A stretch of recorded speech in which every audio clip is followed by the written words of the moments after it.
Entonces, aquí estamos ya en la presentación de hoy.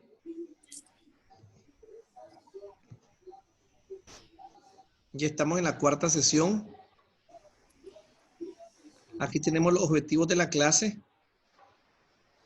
El objetivo general, es analizar los procesos de cambio organizacional y los factores que inciden en el mismo, apoyándonos en los recursos didácticos que se proporcionarán a los estudiantes. Y los específicos, vamos a analizar los elementos que influyen en la conducta individual dentro de las organizaciones y analizar los procesos de liderazgo.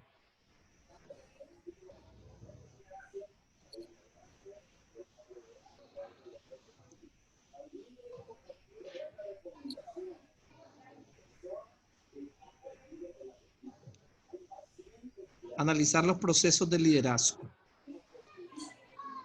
Entonces, primero, ya desde la sesión pasada, veníamos analizando el cambio organizacional, ¿verdad? Primero lo definimos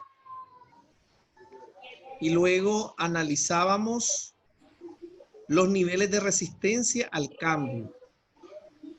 Bien, o sea, analizando la conducta de los miembros de una organización, mirábamos los tres principales niveles de resistencia, o sea, de qué forma o por qué motivo la gente se resistía a aceptar o a colaborar con los cambios.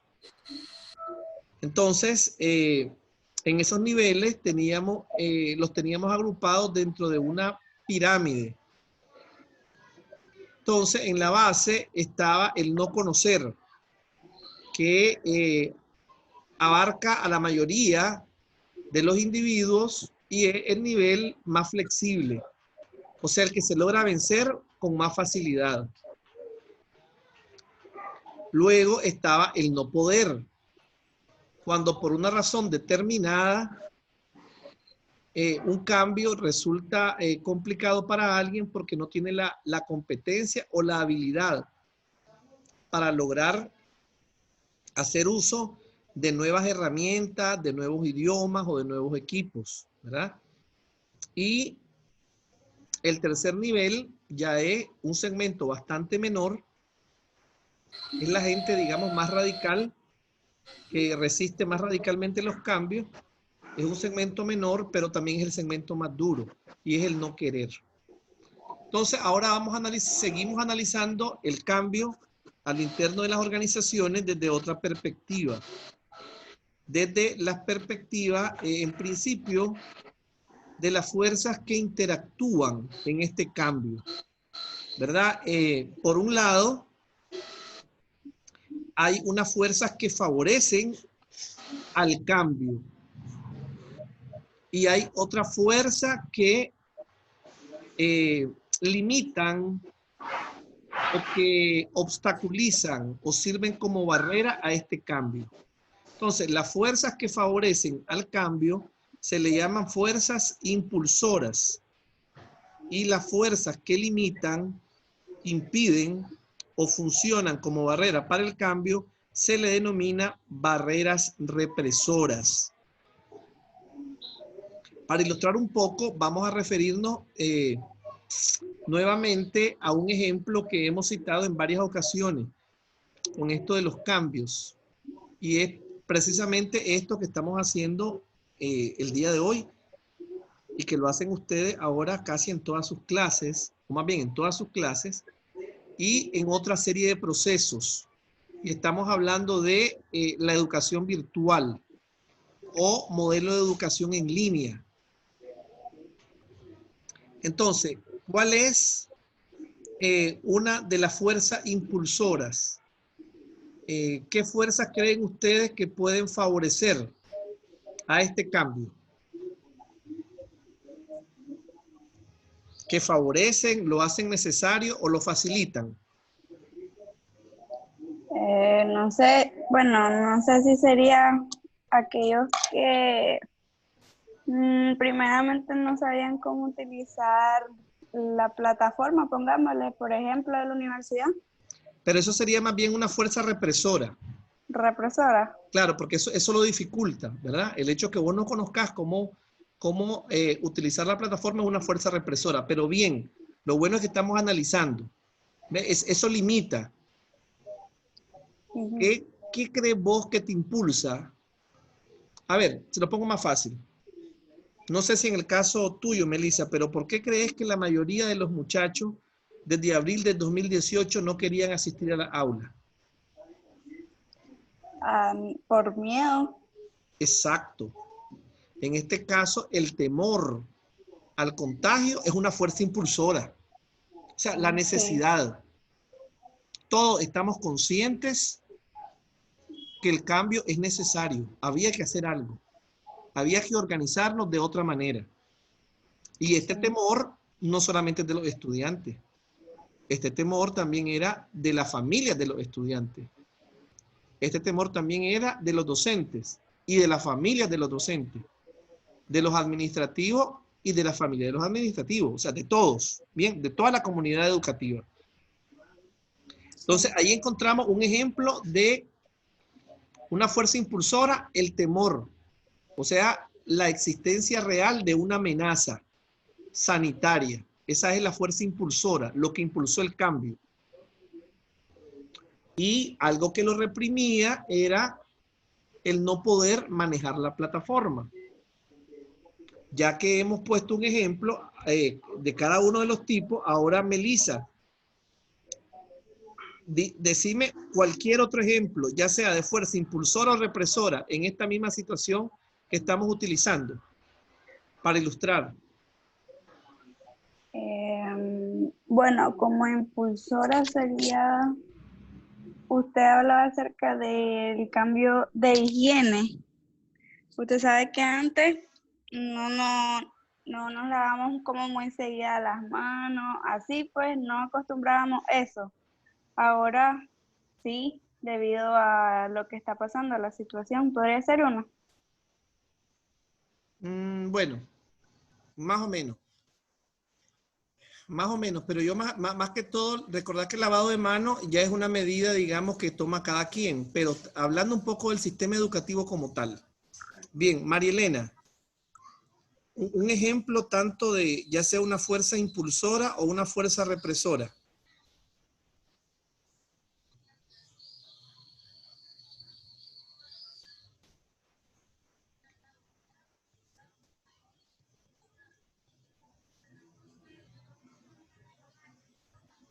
Bien, entonces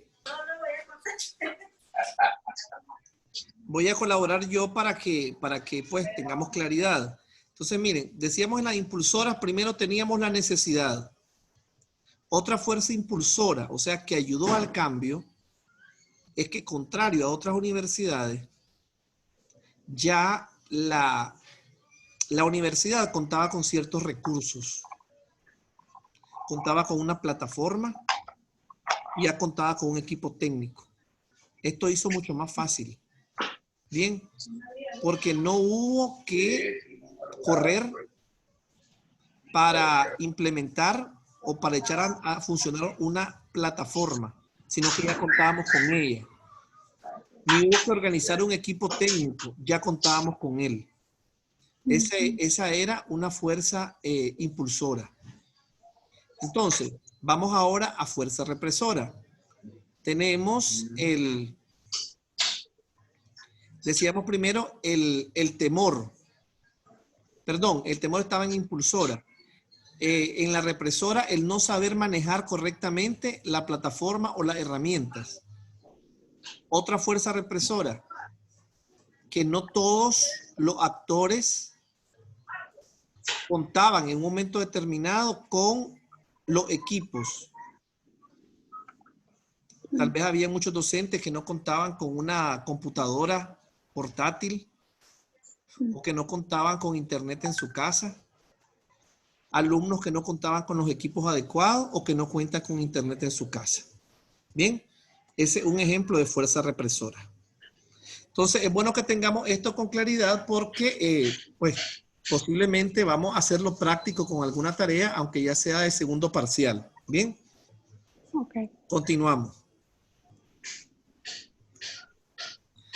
Entonces, luego tenemos lo que son las fases del proceso de cambio organizacional. Para propósitos de autoestudio, ustedes pueden posteriormente leer la presentación o volver a repasar esta videoconferencia que va a quedar grabada. Bien, pero yo se las voy a explicar en mis propias palabras, tratando que las palabras que yo utilice sean todavía mucho más claras que lo que aparece en la lámina. Entonces tenemos tres fases, muchachas. Descongelamiento, movimiento y recongelamiento. ¿Qué significa esto? Descongelamiento, ya tenemos un paradigma en la mente. Tenemos un modelo fijo de cómo funcionan las cosas. Entonces siempre estamos, nos resistimos a que ese modelo desaparezca. Entonces, ¿qué hay? Hay que descongelar. Como cuando uno le dice a alguien, ¿verdad? Cuando le pasa algo negativo y sigue la persona enfrascada en lo mismo, uno le dice, ala, ya superalo, ¿verdad? Cuando le dan una broma y no le pasa el enojo, o cuando tiene una ruptura amorosa y sigue aferrada a esa relación que ya se fue, o cuando de repente tenía un nivel social más alto porque tenía un trabajo que ganaba mucho dinero y de repente lo perdió y tiene que adaptarse a nuevas condiciones. Entonces se usa mucho esa frase, bueno, ya superalo, ¿verdad? Entonces eso es lo que es descongelar. Tratar de despojarse en la percepción, en la costumbre, en la mente de un viejo modelo. O sea, en este caso, este proceso, si lo estamos analizando dentro de una empresa, proviene de los líderes de la empresa, los gerentes. En el caso de la universidad, en el ejemplo que estamos dando, este cambio viene siendo orientado ¿desde dónde? Desde la rectoría de la universidad. Viene marcando nuevas políticas, tanto educativas, docentes, administrativas, en este nuevo modelo de educación virtual. Bien, entonces ahí tratan de descongelarnos un poco, o sea que olvidemos por un momento, ¿verdad? Esto de la parte presencial, porque lo de ahora es la parte virtual. Bien, luego viene la parte de movimiento. Entonces, esta etapa sumamente esencial, porque es la etapa donde vos vas a implementar los cambios, las acciones, los nuevos modelos, las nuevas estructuras, las nuevas reglas del juego en que se va a funcionar de forma diferente y abandonando un viejo modelo. Entonces, eso es lo que se llama movimiento. O sea, donde se posiciona una nueva mentalidad, donde se posiciona una nueva forma de hacer las cosas. Y luego viene el recongelamiento. O sea, que es donde ya nosotros comenzamos a acostumbrarnos a la nueva forma de hacer las cosas. Entonces, ya en esa etapa es donde ya se da la completa superación del modelo anterior. Considero que esto, pues, trato de explicarlo con la mayor claridad posible, pero es un poco abstracto. Quisiera que me hagan sus comentarios en cuanto a si están claras de esto que les expliqué, de estas tres fases del cambio. La fase del descongelamiento, movimiento y recongelamiento. María Elena, que entraste posteriormente, ¿estás clara de lo que estamos planteando?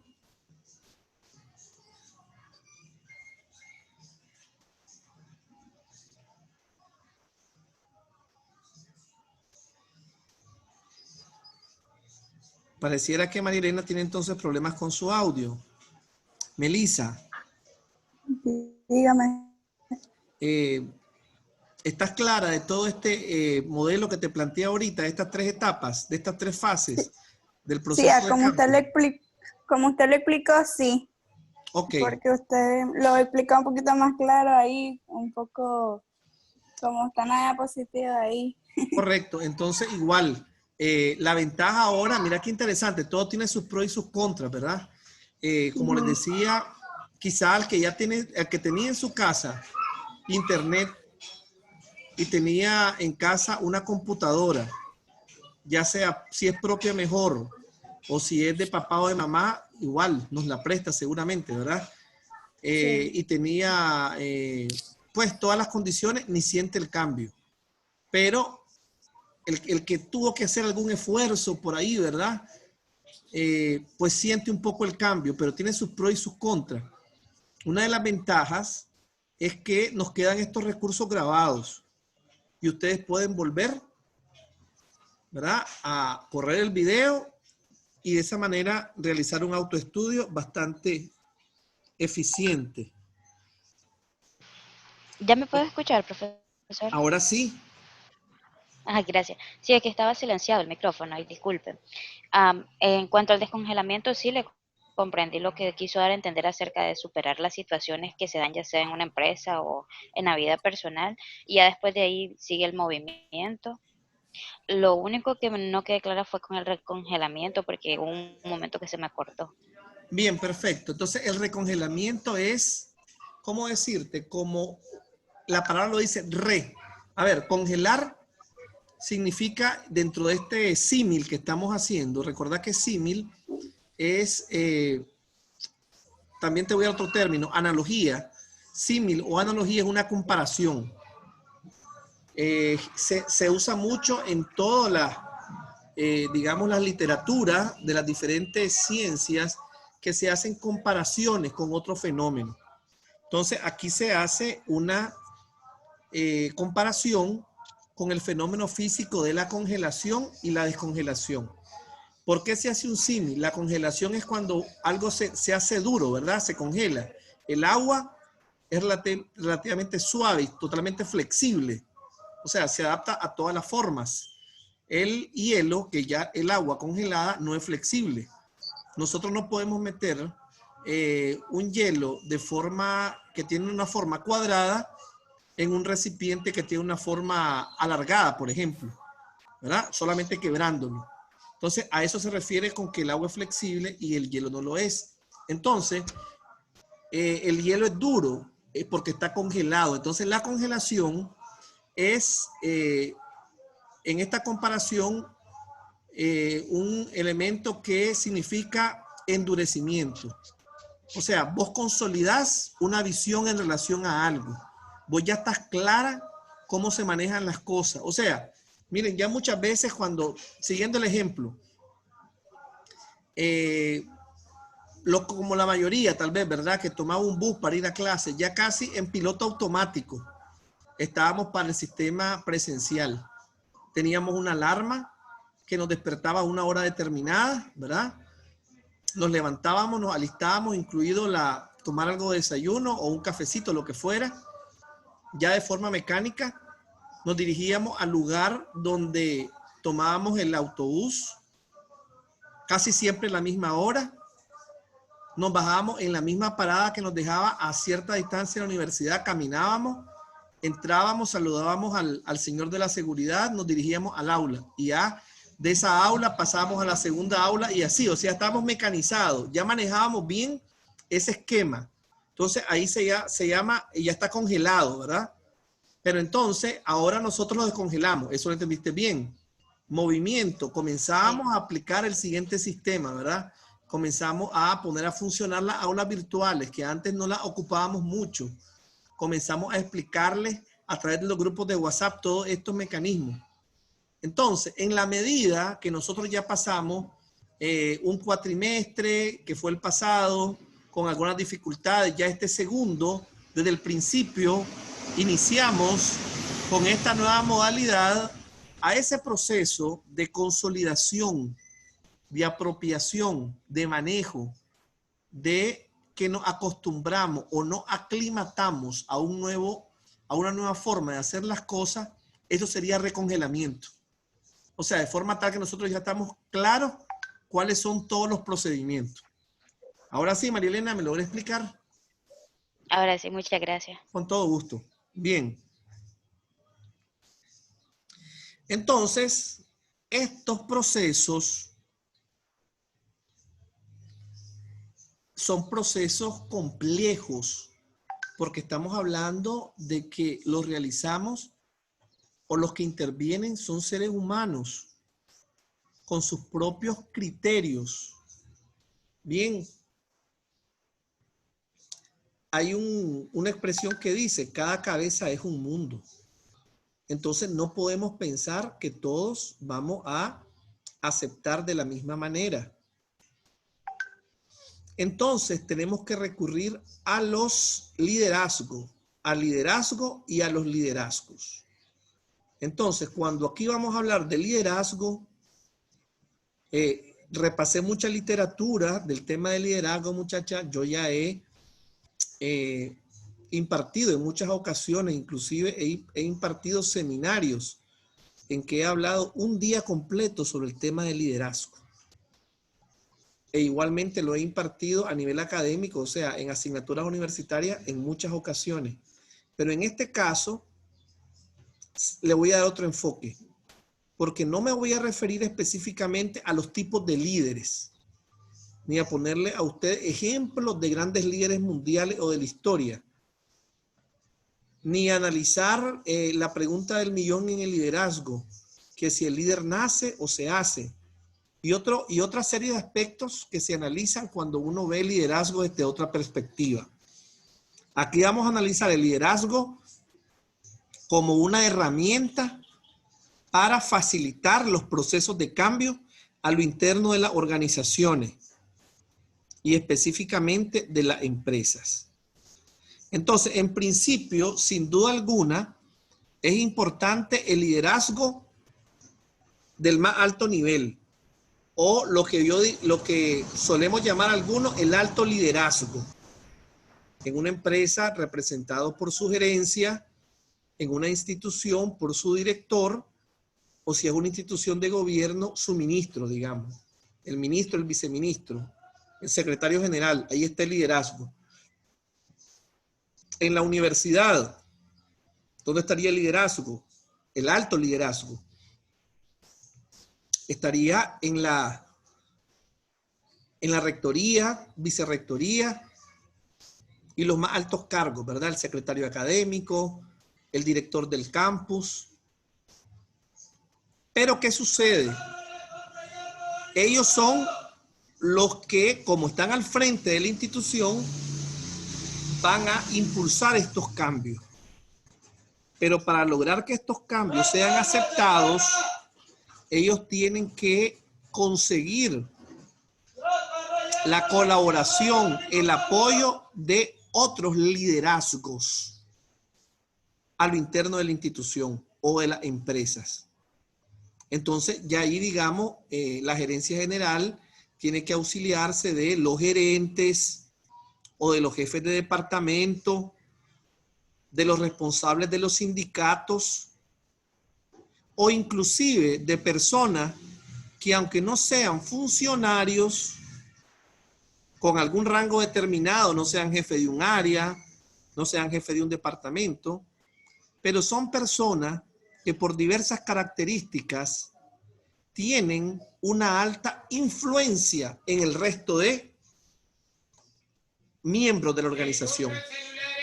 Bien, o sea, un trabajador que porque tal vez es el más antiguo o digamos que es el más popular, ¿verdad? De esas personas que saludan a todo el mundo, que conversan con todo el mundo, que siempre están dispuestas a ayudar a todo el mundo y que por lo tanto gozan de la simpatía de todo el mundo, pues también tienen una gran incidencia en todos. Entonces, esos liderazgos son los que vamos a hacer también referencia. Estamos hablando entonces de personas que tienen capacidad de incidencia en todos los miembros de la organización o en segmentos de los miembros de la organización, en personas que tienen prestigio y en personas que tienen aceptación. Entonces, digamos, el concurso, el apoyo que brinden estas personas es fundamental. En otras palabras, para que los cambios sean duraderos realmente, no pueden ser impuestos. Tienen que ser aceptados por el colectivo al que se pretende dirigir este cambio. Si no, el cambio no va a funcionar. Y prueba de eso, seamos bastante realistas, es esta misma situación. Miren que, pues no recuerdo cuántos alumnos hay matriculados acá, pero yo les aseguro que no son 2. Y en cada sábado no logramos superar una asistencia de 3. Creo que sí, no recuerdo si hemos logrado tener una asistencia de 4 alumnos. Y les aseguro que como mínimo hay 6 u 8 matriculados. ¿Qué significa? Que el cambio todavía no ha sido plenamente implementado. Ya sea por, como mencionamos en la sesión anterior, por no querer o por no poder o por no conocer. Bien, por diversas razones, quizá este cambio no ha sido aceptado. Entonces ahí es donde, siempre siguiendo el ejemplo, ¿verdad? Y articulándolo o poniéndolo como ejemplo, para ilustrar los conceptos que estamos viendo, la situación esta de la educación virtual. El alto liderazgo de la universidad, ¿quién decíamos que lo representaba?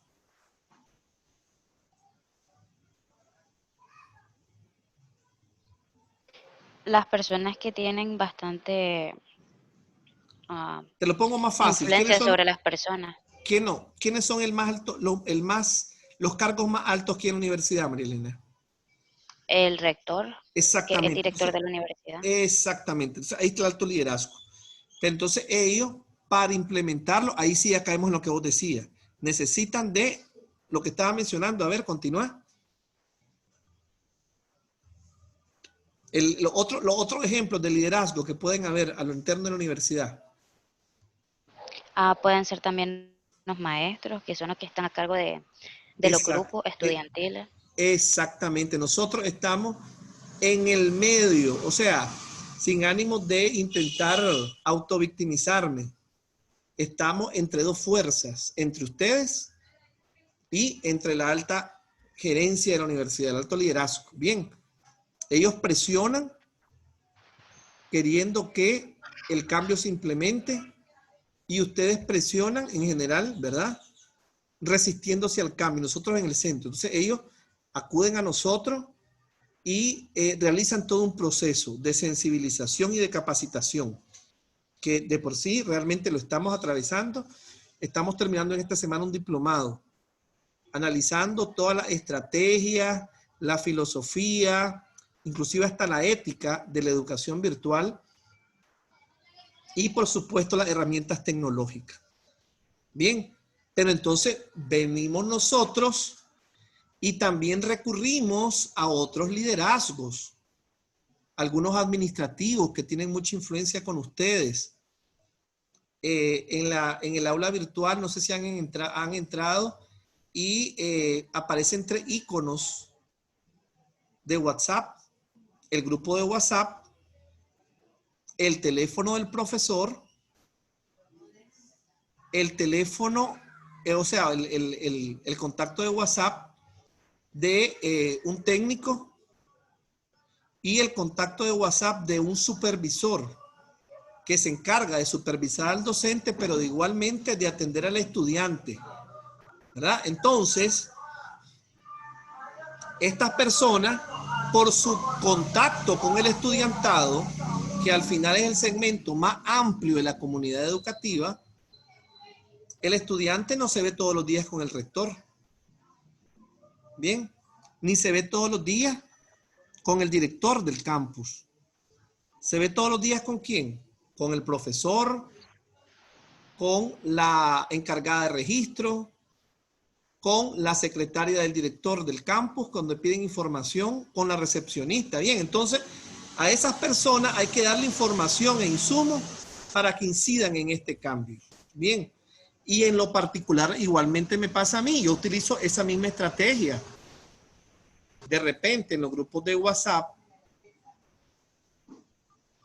y cuando, por ejemplo, identifico alumnos que tienen un nivel de madurez y un nivel, digamos, de un sentido de colaboración natural, pues yo los, de alguna manera, me apoyo en ellos para que ellos sean cofacilitadores de este proceso.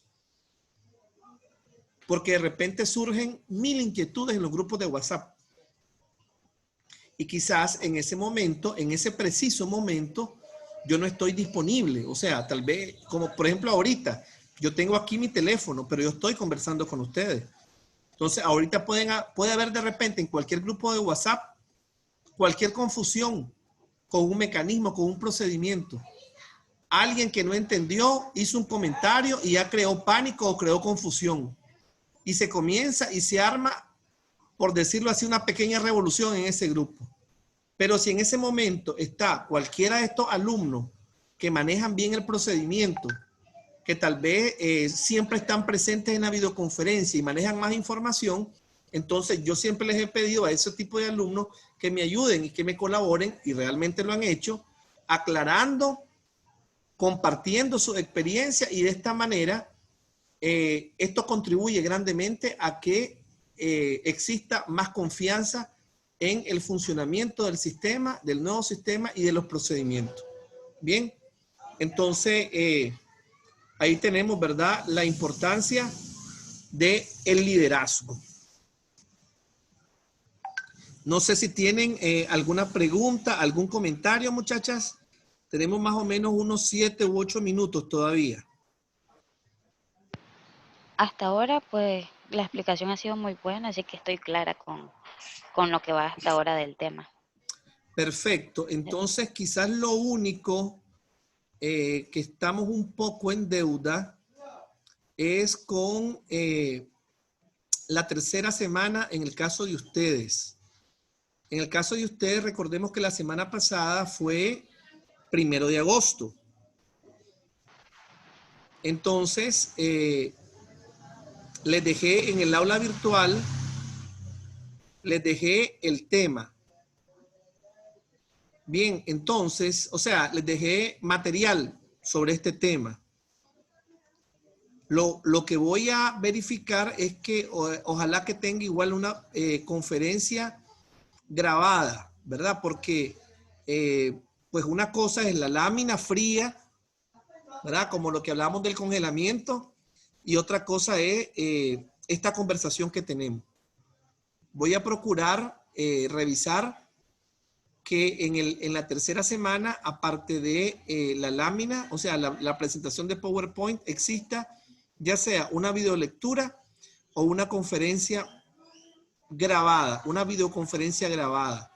¿Por qué digo esto? Porque la tercera sesión también va a entrar al examen, e igualmente también con la tercera sesión, como conversaba con Melissa al inicio, es base, es insumo para responder la segunda tarea. Entonces yo quiero que ustedes tengan todas las herramientas necesarias para que tengan una evaluación parcial exitosa. Bien, entonces solo les quedaría ese reto, muchachas. Tener autoestudio de la tercera sesión y de esa manera tener un buen manejo de los temas para tener muy buenos resultados en este parcial.